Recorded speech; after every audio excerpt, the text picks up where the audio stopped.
Assalamualaikum warahmatullahi wabarakatuh. Allahumma salli ala sayyidina Muhammad kama sallaita wa sallamta ala sayyidina Ibrahim fil alamin innaka Hamidum Majid.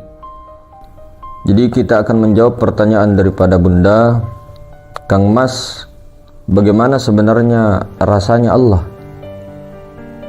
Apa yang dirasakan ketika merasakan Allah dan bagaimana rasanya Allah itu? Saya bingung Mas, bagaimana cara merasakan Allah dan apa rasa Allah itu? Seperti apa rasanya? Nah, jadi kita akan jawab pertanyaannya Bunda. Artinya begini, sebelum kepada rasa Allah, ya, sedangkan kita saja merasakan Rasulullah itu, Sir Ahmad, itu rasanya Sir Ahmad itu tidak ada rasa. Sir Ahmad itu sir rahasia. Jadi rahasia itu tidak berhuruf, tidak bersuara. Terlebih-lebih lagi Allah Subhanahu wa taala. Sedangkan sir Ahmad Rasulullah itu ketika kita merasakannya, menjiwainya, itu tidak bisa ditafsirkan. Kenapa? Karena memang tidak ada rasa. Tidak ada rasanya Rasulullah. Kalau kita minum kopi itu rasanya manis, pahit. Kita makan nasi rasanya lain. Kita merokok rasanya lain. Semua ada rasanya. Kita melihat sesuatu itu ada warnanya, ada bentuknya. Sedangkan Sir Ahmad Rasulullah ini tajalli daripada Allah, itu saja sudah laisa kamitsli syai'. Tidak ada tafsirannya. Bukan juga berupa sifat. Nah, yang kita maksud di sini hembusan ilahiyah. Itu adalah zat mutlaknya Allah Subhanahu wa taala. Jadi zat bagi diri manusia, diri insan, namun sifat bagi Allah. Itulah Sir Ahmad Rasulullah.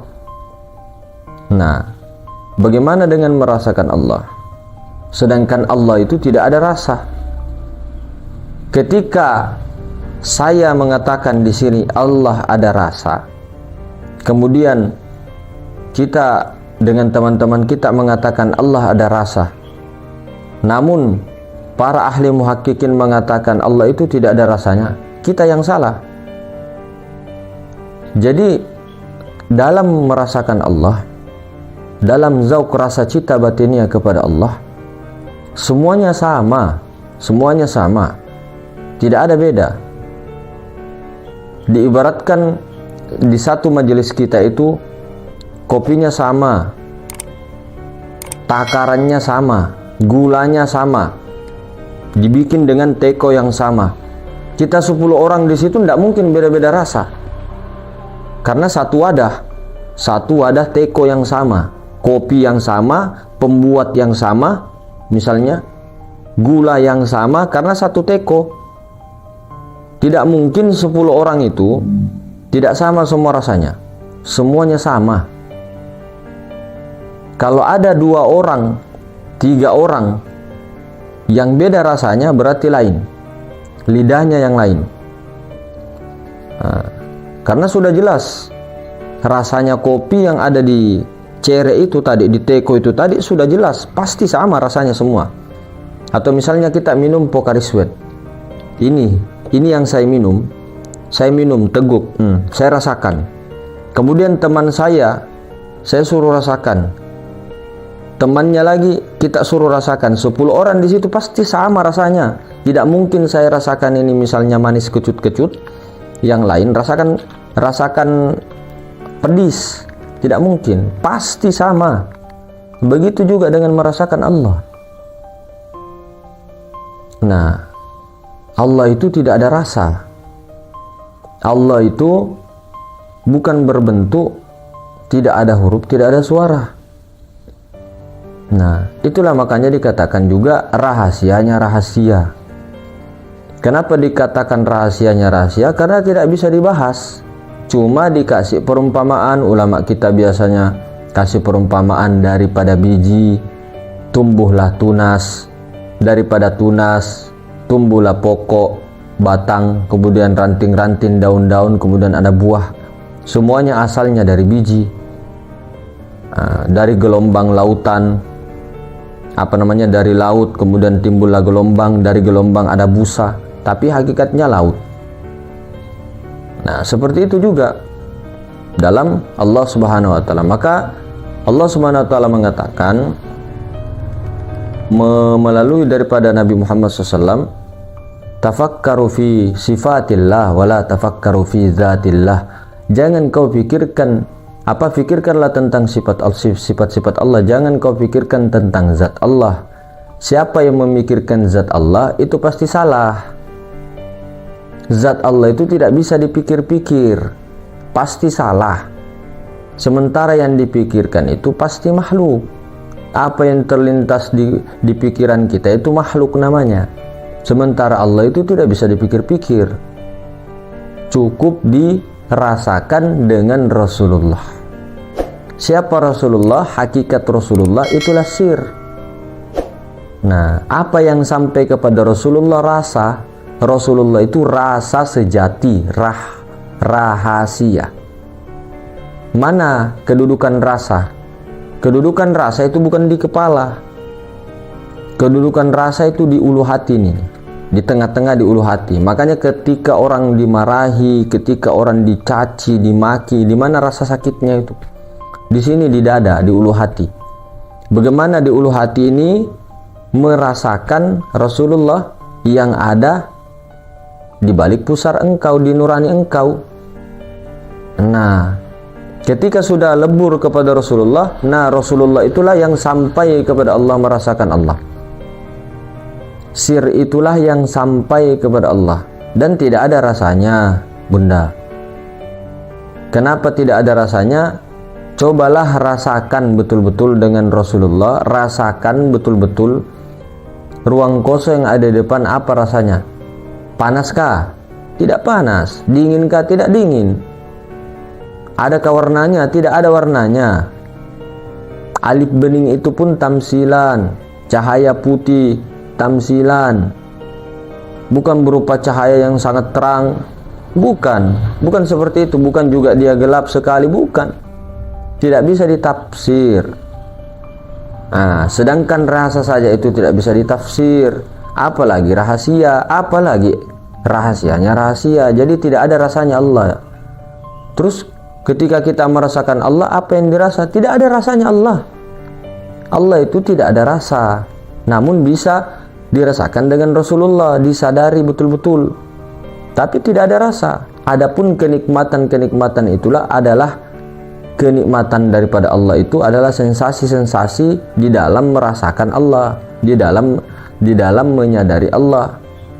Nah, yang menyadari Allah, merasakan Allah hanya satu-satunya, itulah sir Rasulullah, tidak ada yang lain. Itu yang merasakan. Kalau kita menutup mata kemudian kita pakai pikiran mau bayang-bayangkan Allah, tidak bisa, pasti salah. Apapun yang terlintas di pikiran, dibayangkan, tidak bisa. Jadi ketika menutup mata bukan pakai pikiran, pakai rasa. Itu pun rasa itu harus dileburkan dulu ke rasa sejati. Beda rasa sejati. Kalau rasa itu perasaan kita itu. Kalau rasa sejati, itulah diri sebenar-benar diri, itulah diri sebenar-benar diri, itulah diri sejati, itulah sir, rahasia. Jadi makanya di Jawa ini ada dikatakan sukma, ada dikatakan sukma sejati. Sukma itu adalah jiwa, sukma sejati itulah Rasulullah. Aslinya rahasia. Ada juga di Jawa Barat dikatakan ada rasa, ada rahsa. Ada rasa, ada rahsa. Rahsa itu maksudnya rahasia. Jadi apa yang sampai kepada Allah? Rahasia. Mana dalilnya, Mas? Al-insanu sirri wa ana sirru. Insan itu rahasiaku dan akulah rahasianya, kata Allah. Itu hadis qudsi. Siapa? Ini kok ditolak-tolak betul-betul. Al-insanu sirri wa ana sirru, sudah jelas.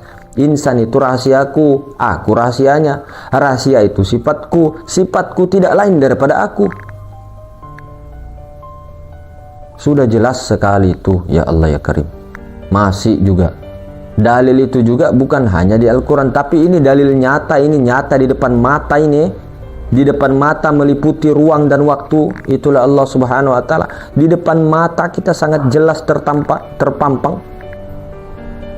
Mata yang melihat, bukan rasa. Rasa yang melihat, bukan mata. Kalau mata yang melihat, orang buta bisa melihat. Kalau telinga yang mendengar, orang tuli bisa mendengar. Rasa, apa itu rasa? Nyawa. Kalau rasa sejati, sir. Nah, sir ini yang sampai kepada Allah. Sebelum kepada Allah, melalui pintunya siapa? Sir Rasulullah. Pakai apa ke Rasulullah? Pakai rasa, pakai menjiwai Rasulullah. Leburkan dulu diri ke Rasulullah. Satu-satunya yang sampai kepada matahari hanya cahaya. Satu-satunya sampai kepada Allah yaitu Rasulullah, tidak ada lain. Mau dengan bahasa yang berbeda-beda pun tidak. Bagaimanapun itu cuma sir. Sir ini yang kita maksud itu hembusan ilahiyah. Hembusannya Allah. Hembusannya Allah itu tidak bisa dibilang ciptaan, bos. Tidak bisa. Kalam itu tidak bisa dikatakan ciptaan. Kalamun qadimul la yumallu sama'uh. Kalam itu qadim. Itu perkataan Allah itu qadim. Ini hembusan Allah itu beda dengan ciptaan. Kalau Nur Muhammad itu ciptaan. Nur Muhammad sallallahu alaihi wasallam itu ciptaan. Nah, ini dari nur ilahi. Dihembuskan, dipancarkan daripada nur ilahi. Zat mutlak. Nah itu, jadi intinya ketika merasakan Allah di sini, ada orang yang bisa merasakan Allah di Amerika, di Jerman, di Sulawesi, di Jawa, di Kalimantan, di Malaysia, di NTT, NTB, Maluku sampai Malaka, atau seluruh dunia merasakan Allah yang tiada huruf, tiada suara itu, yang tidak ada rasa, bukan gelap, bukan terang, bukan dingin, panas dan sebagainya. Maka itu sama rasanya. Rasanya ya tidak ada rasa. Bukan rasanya manis, bukan rasanya nikmat. Nikmat itu bukan rasa, bukan rasanya, itu sensasinya. Ada juga orang diam-diam nikmat juga dia rasakan, enak dia rasakan, tapi dia belum merasakan Allah. Ada orang khusyuk sholatnya, orang mengaji, enak sekali. Orang bertobat istighfar, enak sekali. Orang sholawat, enak sekali. Itu nikmat juga. Tapi nikmat yang bagaimana ini? Nikmat yang bagaimana? Nikmat dalam kesadaran Allah kah? Nikmat dalam zauk kepada Allah kah? Bagaimana caranya bisa zauk kepada Allah, sadar kepada Allah kalau tidak kenal Allah? Padahal modal utama adalah ma'rifat billah melalui Rasulullah. Tidak bisa pisah. Selalu dikatakan tidak bisa pisah Allah dan Rasulnya. Tidak bisa. Sampai kapanpun. Nah, seperti itu. Begitu bunda ya. Jadi intinya tidak ada rasanya Allah. Kalau sudah dirasakan Allah dengan Rasulullah itu sama. Apa yang di sini kita rasakan misalnya, di luar dia rasakan, di mana-mana pun pasti sama. Tidak mungkin beda. Kalau ada beda pasti salah. Salah rasa. Bukan panas, bukan dingin, bukan cahaya, bukan ini, bukan. Makanya kata Syekh Yusuf, kalau ingin betul-betul mengetahui hakikat Allah Subhanahu wa Ta'ala itu tidak akan bisa. Tidak akan bisa kecuali Allah itu sendiri, kecuali Tuhan itu sendiri.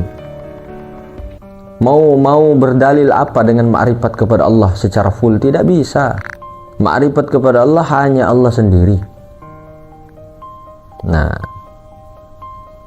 ini kita berbicara hakikat Allah Rabbul Izzati. Hanya nur ilahi itu sendiri, nurnya Allah itu sendiri yang bisa betul-betul paham akan zatnya zat Rabbul Izzati, kunhi zat. Tidak ada manusia satupun, tidak ada yang bisa memahami Allah bagaimana luasnya, bagaimana ininya, tidak ada. Bagaimana hal keadaannya dan sebagainya yang sebenar-benarnya itu tidak ada. Hanya Tuhan dengan sendirinya. Nah, jadi begitu hadirin semua. Makasih banyak bunda atas pertanyaannya. Lebih dan kurangnya subhanakallahumma bihamdik asyhadu an la ilaha illa anta astaghfiruka wa atubu ilaik. Assalamualaikum warahmatullahi wabarakatuh.